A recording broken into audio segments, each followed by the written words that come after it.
The Psychology of Money, Morgan Housel, Part 1. A tech genius staying at a fancy LA hotel casually throws thousands of dollars worth of gold coins into the ocean just to see whose coin skips the farthest. Sounds like someone who's made it in life, right? But here's the twist. Years later, this very same millionaire goes completely broke. At the exact same time, somewhere else, a gas station attendant who's never seen a single day of luxury quietly builds a fortune worth millions. What's really going on here? Well, as Morgan Housel brilliantly explains in The Psychology of Money, true wealth has less to do with IQ and more to do with behavior, a quiet truth most people know but almost nobody practices. Ever felt like you're doing everything right, pinching pennies, investing, following every rule, yet still something feels off? Housel argues it's not your bank balance that's missing the mark, it's your mindset.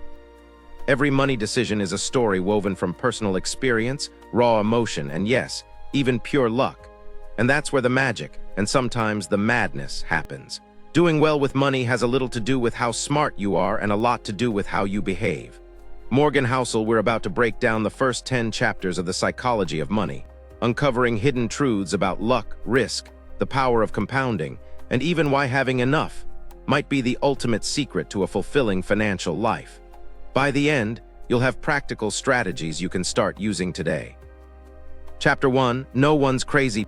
Picture this scenario. You're at a friend's place scrolling through social media and you see someone bragging about throwing down a mortgage payment's worth of cash on the latest fancy Rolex watch. You might shake your head and call it insane. But guess what? In their world, it's perfectly logical. That's the essence of Chapter 1, No One's Crazy. Morgan Housel says our relationship with money isn't just about numbers. It's about the stories we carry from our own life experiences.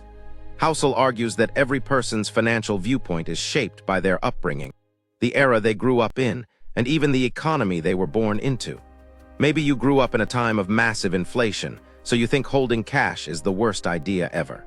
Meanwhile, your best friend has never seen high inflation in their lifetime, so to them, saving money in the bank seems perfectly safe. As Housel puts it, the person who lived through the Great Depression can't fathom why modern tech workers casually invest in volatile startups, and vice versa. It's almost like that friend who's convinced pineapple belongs on pizza. To an Italian, that's like suggesting putting ketchup on spaghetti, borderline criminal. To your friend, though, it's not weird at all. It's the only way to eat a slice. Meanwhile, you might recoil at the thought. Same goes for money. Your decisions look crazy to others, but deep down, there's a lifetime of reasons that make them sensible in your eyes. The big takeaway: before judging someone's spending or saving, remember, their financial choices map back to their own history. They're not nuts, just navigating their personal reality. You might see risky stock investments. They might see the only logical path for big gains. And that's why, in Housel's words, no one's truly crazy. Next, we'll explore how luck and risk, two sides of the same coin, play a critical role in our financial outcomes. And you'll meet a well-known billionaire who got his start tinkering with a school computer before anyone else had won, a story that'll make you rethink how much your environment and timing matter. Chapter 2, Luck and Risk. Have you ever thought about what it really takes to become a billionaire? Is it genius, hard work, or is there a wild card involved that no one really talks about? Morgan Housel's chapter on luck and risk shows us that while skill and intelligence matter, being in the right place at the right time can be just as critical. Take Bill Gates. He's a household name for innovation and success. But get this, in 1968, only a handful of schools in the entire world had a computer. Lakeside was one of them, and Gates just happened to be there, which Housel points out was basically a 1 in a million stroke of luck.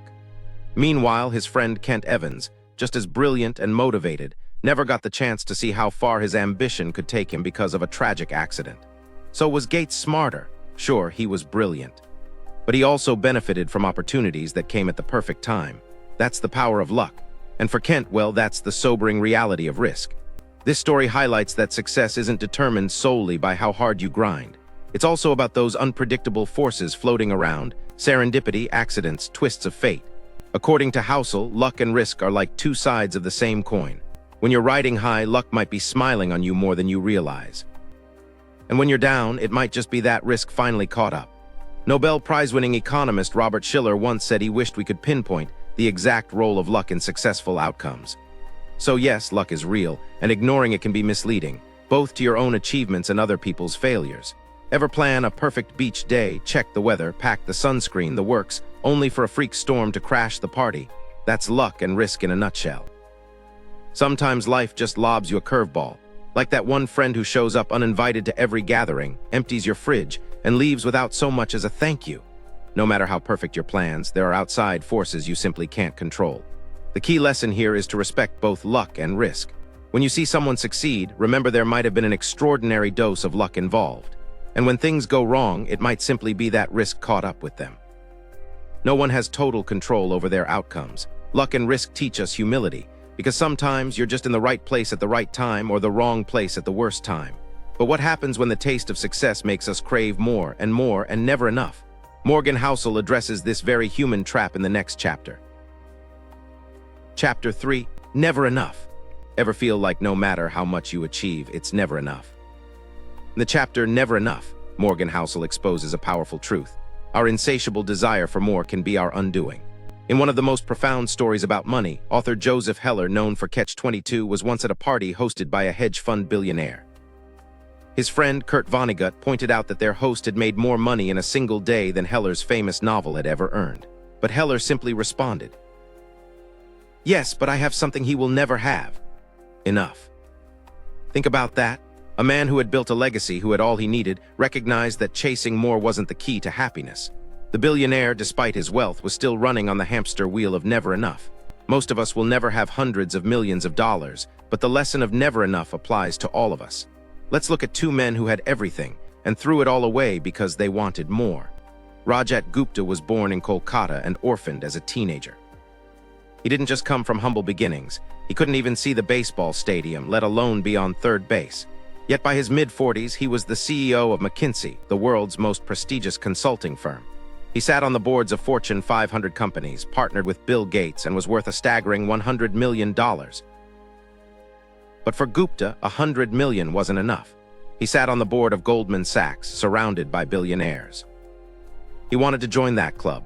So in 2008, he got caught in a deadly game, leaking insider stock tips to hedge fund manager Raj Rajaratnam.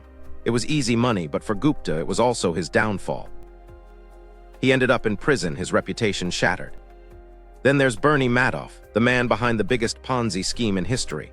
But what most people forget is that before he was a fraud, he was already legitimately wealthy. His market-making business made millions every year. Yet that wasn't enough for him. He wanted more, and that greed led him to run a decades-long Ponzi scheme that stole $65 billion from investors. When the bubble burst, he lost everything, including his freedom. Warren Buffett once said, "To make money they didn't have and didn't need, they risked what they did have and did need." It's easy to think these are extreme cases. But Housel makes it clear, we all face similar temptations, just on smaller scales. How often have you found yourself chasing promotions, pay raises, or social recognition, only to realize the satisfaction disappears as soon as the goal is achieved? Today's version of Never Enough looks different, but the effect is the same. Ever sat at a trendiest cafe in town, sipping overpriced mocha lattes and scrolling through Instagram? Every post feels like a reminder of how much you don't have. Your friends are vacationing in Bali, someone's flaunting a new Tesla, another boasts about their promotion at that startup that's about to IPO. Suddenly, your perfectly enjoyable latte tastes bitter. That's social comparison in action, a game that nobody truly wins. The lesson here is powerful and simple. There's a critical line between ambition and greed. Cross it and you risk everything: your wealth, reputation, happiness, and peace. So how do we escape the never enough trap? Here are 3 powerful takeaways from Housel's book. 1. Stop moving the goalposts, the hardest financial skill, knowing when to stop. If your expectations always rise with your results, you'll never feel satisfied, no matter how much you achieve. 2. Comparison will steal your joy. Imagine a rookie baseball player making $500,000 a year. Pretty great, right? But if he compares himself to Mike Trout, who earns $36 million a year, suddenly he feels poor. And Trout, he looks at billionaire hedge fund managers. There's always someone ahead of you. The only way to win? Stop playing the game. 3. Enough is not settling, it's wisdom. Enough doesn't mean you stop working hard or pushing yourself. It means recognizing that more is not always better, because the people who risk everything for just a little more often end up with nothing. Like a smart gambler, sometimes the best move is to walk away while you're ahead. So again, what's the ultimate lesson of never enough? Know when to stop chasing. Because the real secret to wealth isn't just accumulating more, it's knowing when you already have enough. Coming up, we transition into one of the most mind-blowing chapters, understanding the almost magical force of compounding and why small gains over time can lead to astronomical success. Chapter 4. Confounding Compounding. Now imagine if you could turn a little bit of money into a fortune simply by letting time do its thing. Sounds like magic, right? Well, it's not magic, it's compounding. In Confounding Compounding, Housel reminds us that the real secret of wealth isn't about hitting a home run with one big bet. It's about being patient and letting your investments grow over time. Consider Warren Buffett. His astonishing fortune wasn't built in a day, but rather over decades of disciplined investing. It's a bit like watching a tiny snowball roll downhill, gathering more and more snow until it becomes an unstoppable avalanche. Here's something mind-blowing. 1. Buffett's net worth is around $84.5 billion, but $84.2 billion of that came after his 50th birthday. 2. $81.5 billion, which is almost all of it, came after he turned 60. If he had retired early, say in his 60s, most of us wouldn't even know his name. His skill, investing. His secret, time. Imagine if you tried to go viral on TikTok overnight. Sure, some people hit the jackpot, but most creators know that building a following takes time, consistency, and a lot of small wins. That's exactly how compounding works. Instead of expecting one viral moment, think of investing like consistently posting quality content. The longer you stay in the game, the bigger the payoff. The reason compounding seems so confounding is that our brains just aren't wired for it. Scientific studies in behavioral economics and neuroscience show that humans are wired for immediate rewards rather than long-term gains. That's why compounding often feels counterintuitive. We naturally crave instant gratification. But here's the twist. Learning to delay that gratification is one of the best investments you can make. Take the story of ice ages. You'd think that something as dramatic as an entire planet freezing over would be caused by some massive, catastrophic event, like a huge volcanic eruption or the formation of mountain ranges. But no. It turns out, ice ages are caused by small changes in the Earth's tilt and sunlight exposure, which slowly, steadily prevent summer snow from melting. That tiny shift triggers a feedback loop. Snow builds up, reflects more sunlight, makes it colder, leading to even more snow. Fast forward a few hundred years and boom, an entire ice age. Compounding works the same way. You don't need an explosive start, you just need a small, consistent advantage that keeps snowballing. Think about this. The greatest investor of all time, Warren Buffett, has averaged around 22% annual returns. But there's someone who has done much better. Jim Simons, the legendary hedge fund manager who has compounded money at an insane 66% annual rate since 1988. So Simons must be much richer than Buffett, right? Nope. Buffett's net worth dwarfs Simons. Why? Because Simons didn't start investing seriously until he was 50. Buffett has been compounding since he was 10 years old. If Simons had earned his returns for as long as Buffett, his wealth wouldn't just be larger. It would be an astronomical $63 quintillion. This is the power of time plus consistency. Even the most brilliant investing strategy can't outcompete decades of steady compounding. And here's the real kicker.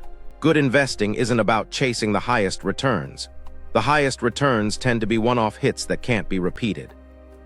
Instead, the key is to get good returns that you can stick with for the longest period of time.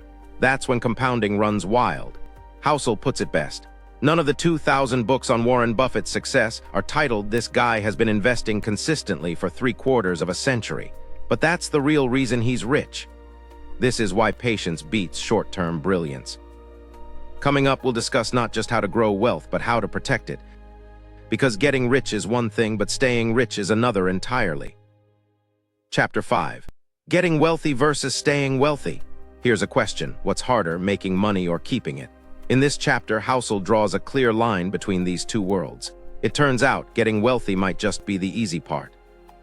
Take the cautionary tales of investors who made a fortune by taking big risks, only to lose it all because they couldn't manage their newfound wealth. Whether it's the reckless trader who gambled his fortune away, or the overconfident executive who let greed override common sense, history is littered with examples that warn us about the perils of poor money management.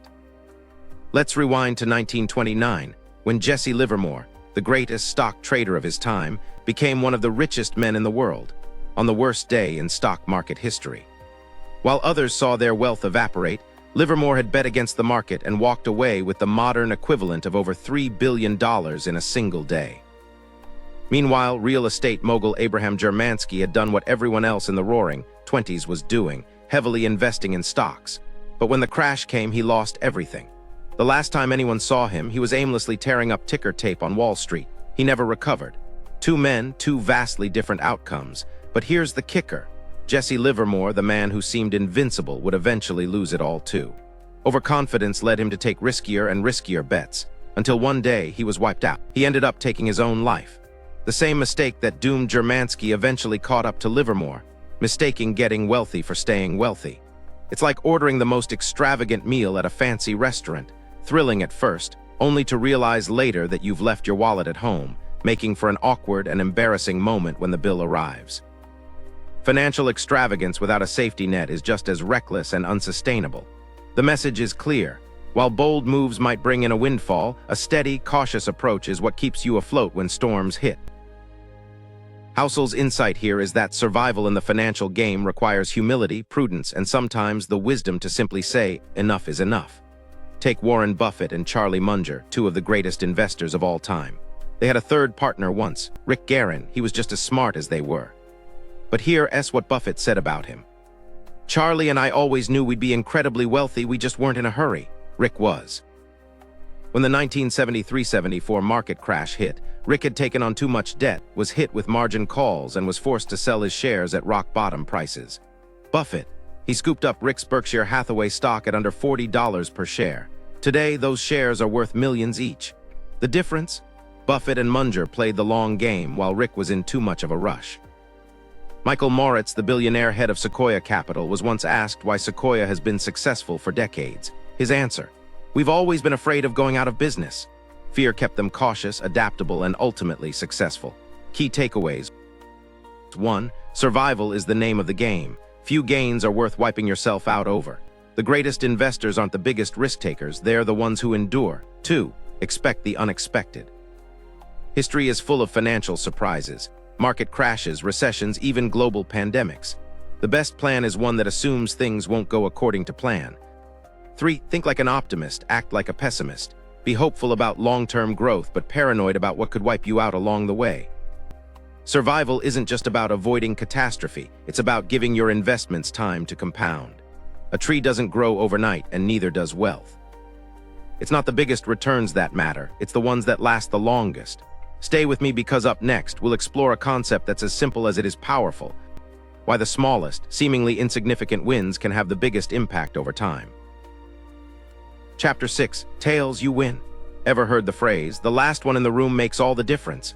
In Tails, you win, Housel explains that in investing, a few major successes can completely offset many small failures.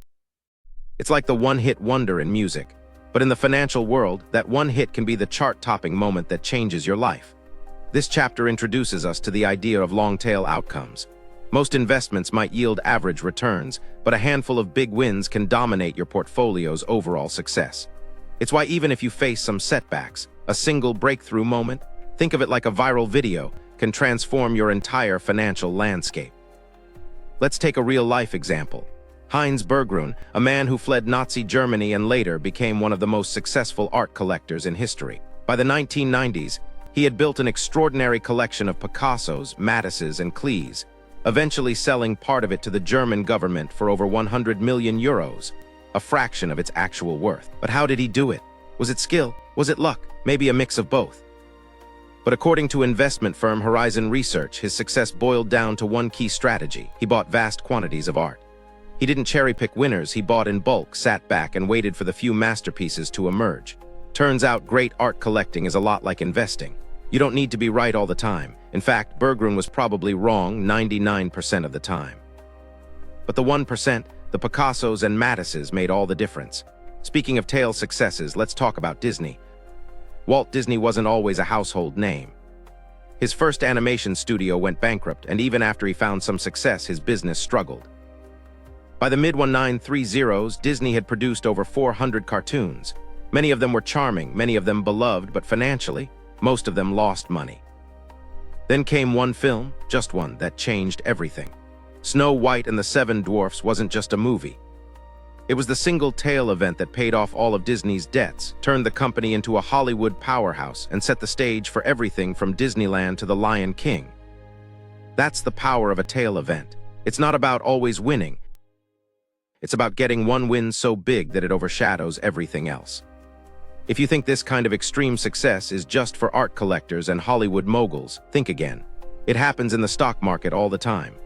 J.P. Morgan once analyzed the Russell 3000 index, a collection of thousands of publicly traded companies. Guess what they found? 40% of those companies lost at least 70% of their value and never recovered. 40%, that's nearly half the market wiping out. But guess what? A mere 7% of the companies in that index outperformed by a huge margin, so much so that they accounted for practically all of the index's gains. Imagine 3 investors. Sue invests consistently, no matter what. Jim panics during recessions and pulls his money out. Tom waits a few months before jumping back in. Over a century, Sue ends up with almost 3/4 more money than the other 2. The lesson? You don't need to be perfect. You just need to stay in the game and let the tail events do their magic. So the next time you face setbacks, remember, your big win might be just around the corner. Up next, we transition into a chapter that's all about what really matters at the end of the day: freedom. And no, not just the freedom to buy a fancy car or an exotic vacation. It's about having control over your peace, time, and life. Chapter 7, Freedom. What if the ultimate luxury wasn't a designer handbag or a luxury car, but the freedom to decide how you spend your day without worrying about money? In the chapter Freedom, Housel argues that real wealth isn't measured by the things you own, but by the time and independence you gain. Studies in modern psychology confirm that our happiness is deeply linked to autonomy, having control over our time. Whether you're a Gen Z freelancer, a millennial entrepreneur, or a professional climbing the corporate ladder, the ability to call your own shots is priceless. Imagine being stuck in a meeting that could have been an email. Now think about how liberating it feels when you finally get to leave that room. That's the freedom Housel talks about, but on a financial scale. The highest form of wealth is the ability to wake up every morning and say, "I can do whatever I want today." That's not just a quote, it's a powerful truth. Money's greatest intrinsic value is its ability to give you control over your time. Back in 1981, psychologist Angus Campbell found that no matter their income or background, the happiest people were the ones who felt in control of their time. Not those with the biggest houses or the highest salaries, but those who had autonomy over their lives. So how does money give you control? It starts small. A little bit of savings means you can take a sick day without panicking about lost wages. A few months of emergency expenses means you don't have to take the first job you find after being laid off. A little more means you can choose a lower-paying job with flexible hours instead of one that consumes your life. And if you have enough, it means retiring when you want to, not when you have to. Housel tells the story of his dream job, an investment banking internship. He thought it would be the key to happiness. But here's what he discovered. It turns out investment bankers earn a lot because they work all the time. A popular saying in his office was, "If you don't come to work on Saturday, don't bother coming back on Sunday." He lasted 1 month. The problem? He loved the work, but doing something you love on a schedule you can't control can feel the same as doing something you hate. There's another powerful story. Derek Sivers, a musician and entrepreneur, once explained how he bought his freedom, not with millions, but with $12,000.